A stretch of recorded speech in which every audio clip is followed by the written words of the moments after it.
My name is Dr. Yasmin Davidds, and I'm a Latina empowerment specialist, an author, and a social entrepreneur. I got started with writing my first book in 2001 called Empowering Latinas, Breaking Boundaries, Freeing Lives.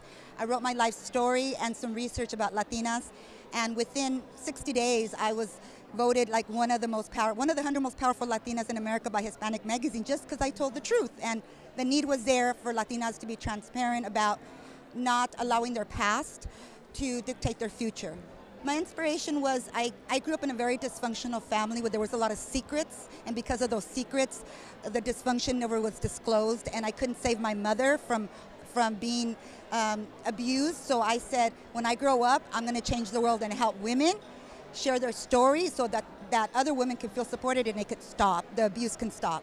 To me, I know it's my life purpose because I have no shame standing in front of 10,000 people talking about the abuse I went through and, just father trying to kill us and all these horrible things, because it's not who I am what happened to me, it's what I've done with it.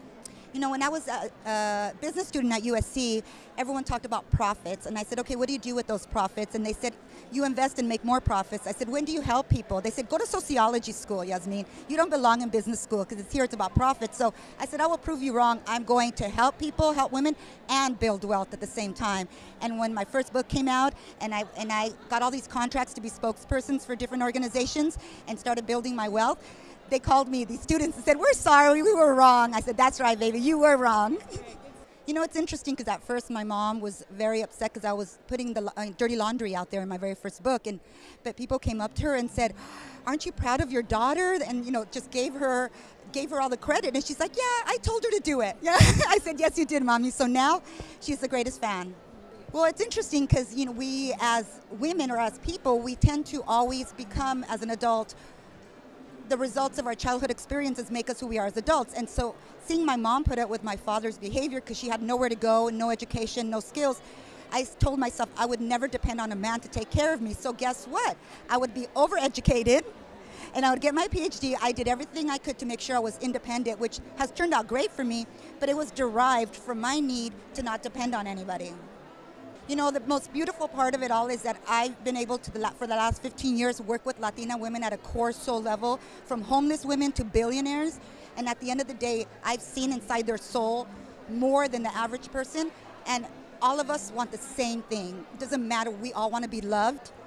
And we will go different ways, about it different ways. But at the end of the day, we are all beautiful people that sometimes act not so beautiful because of our conditions. But I've learned to love strangers. The community, especially Latinas, need to reframe wealth in a way where they're comfortable with it because they see good-hearted Latinas who are now wealthy. Usually Latinas feel they have to give up having a good heart or being a good person to build wealth or move up in an organization because they haven't seen any different. But if they see good women like Nelly, like myself, like other Latinas who have built that wealth and still want and are real and want to give back, then they'll have the courage to reframe it. Right now, there's not enough of us. In 5 years, I see myself as a congresswoman.